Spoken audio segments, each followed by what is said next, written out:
So, how does a global superpower just disappear? That's what we're digging into. We're going to unravel the incredible story of the Mughal Empire's fall and the massive rebellion that completely changed the course of Indian history. All right, let's get right into it. Picture this. It's the early 1700s. The Mughal Empire is, well, a global titan. I mean, just look at this map. Its territory stretched across pretty much the entire Indian subcontinent. And we're not just talking about land here. This was a vibrant, unbelievably wealthy state. It was basically the envy of the entire world. And yet, fast forward just 150 years, and poof, it's gone. A British trading company had defeated its armies. A massive rebellion was brutally crushed, and the last Mughal emperor? Exiled. The empire was officially over, just like that. So that brings us to the big question, right? How on earth could an empire that huge collapse so completely, so fast? Well, it wasn't just one thing. It was this cascade of failures, clashing ambitions, and then a final, violent explosion. Let's break it all down. You know, the crazy thing is, the fall didn't start with some big invasion. It started from the inside out. A slow decay that created this massive power vacuum, just waiting for someone to fill it. So, after Emperor Aurangzeb died in 1707, the cracks really started to show. His wars, super expensive. They basically drained the treasury. Then you get a string of less effective rulers who were often too busy fighting each other for the throne, just burning through what little money was left.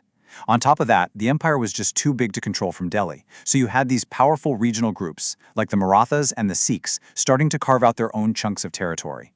The center just couldn't hold anymore.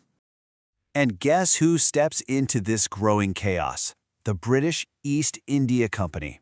Now, they first showed up as simple traders, just looking to make a profit. But they looked at all this instability and saw an opportunity for something way, way bigger. Here's the thing. The company's real genius wasn't just its army, it was its political game. They realized they didn't have to conquer everyone at once. Nope. Instead, they got really, really good at using what we call puppet rulers. Basically, local leaders they could prop up and then control from the shadows. A perfect example of this is a guy named Mir Jafar. So at the super important Battle of Plassey in 1757, he straight up betrayed his own boss to get the throne of Bengal. But surprise, surprise, he quickly found out that his new crown came with a whole lot of strings attached. He was a total puppet, became super unpopular, and was basically seen as a traitor who was only serving British interests, not his own people. Okay, so if Plassey was the clever political win, the Battle of Buxar a few years later, that was the military knockout punch. I mean, get this, the company's small but super disciplined army defeated the combined forces of three major Indian powers. We're talking the Mughal emperor himself was in on this. After that battle, there was absolutely no question who the new superpower was. And this is the real game changer. The treaty that came after Buxar gave the company something called Diwani rights. What's that? It's the power to collect taxes from Bengal, which was the richest region in India. All of a sudden, they weren't just a company anymore. They had the income of an entire state. And with that money, they could fund their own armies and basically fuel an unstoppable expansion. So for the next century, as the company's power just kept growing, so did the resentment among the Indian people. You've got to understand, this wasn't just some political takeover. It was a massive shift that affected literally everyone, from the princes in their palaces to the peasants in the fields. And that anger, it just simmered and simmered for 100 years. Until it finally boiled over in 1857. Let's talk about the political side of things. The Indian nobility felt completely disrespected. There were these policies like the doctrine of lapse, which just felt like a blatant land grab. Basically, if a ruler died without a direct male heir, well, the British would just swoop in and absorb their kingdom. This was way more than just losing land. It was like erasing a family's entire legacy, a huge insult to their power. And what about the average person? For them, it was all about the economy. Crushing new taxes were making life impossible. At the same time, all these cheap, machine-made goods from Britain were flooding the market, totally destroying India's famous local industries. You see what was happening? India was being turned from a manufacturing powerhouse into just a supplier of raw materials for British factories, and millions of people were pushed into poverty because of it. And then you get the spark. The one thing that lit the whole powder keg. The British introduced a new rifle, and a rumor started spreading like wildfire among their Indian soldiers, the sepoys. The rumor was that the cartridges for this new rifle were greased with pig and cow fat. Now, to load the rifle, you had to bite the top off the cartridge. Think about that. For Hindu soldiers, the cow is sacred. For Muslim soldiers, the pig is unclean.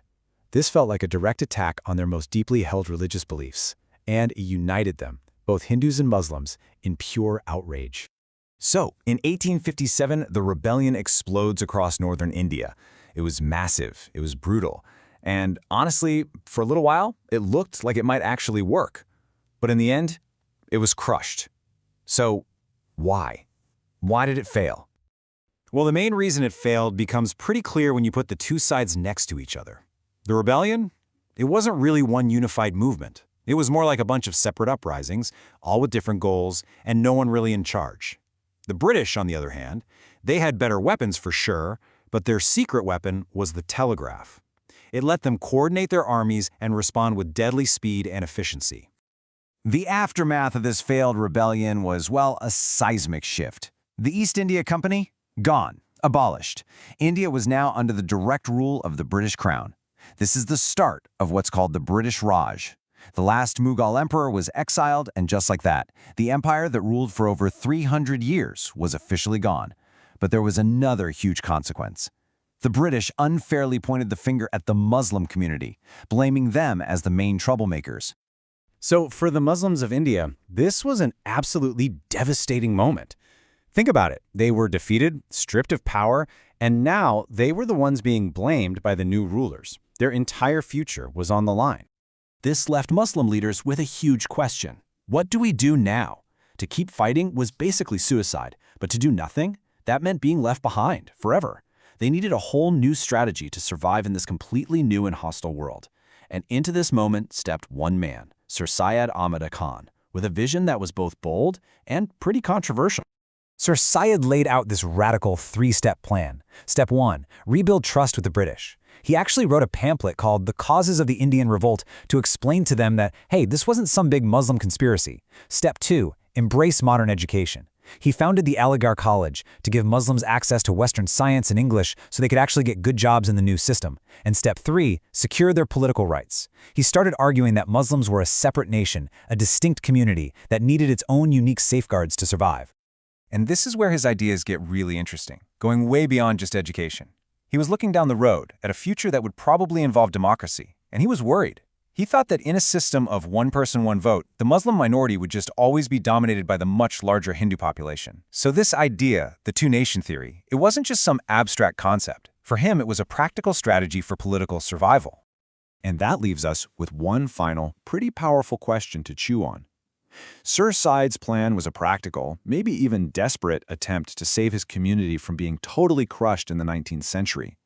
But by arguing for that separation, for that need for unique protection, did his strategy for survival also end up sowing the seeds for a separate nation? Did it lay the ideological groundwork for the creation of Pakistan almost a century later? That's a question historians are still debating today.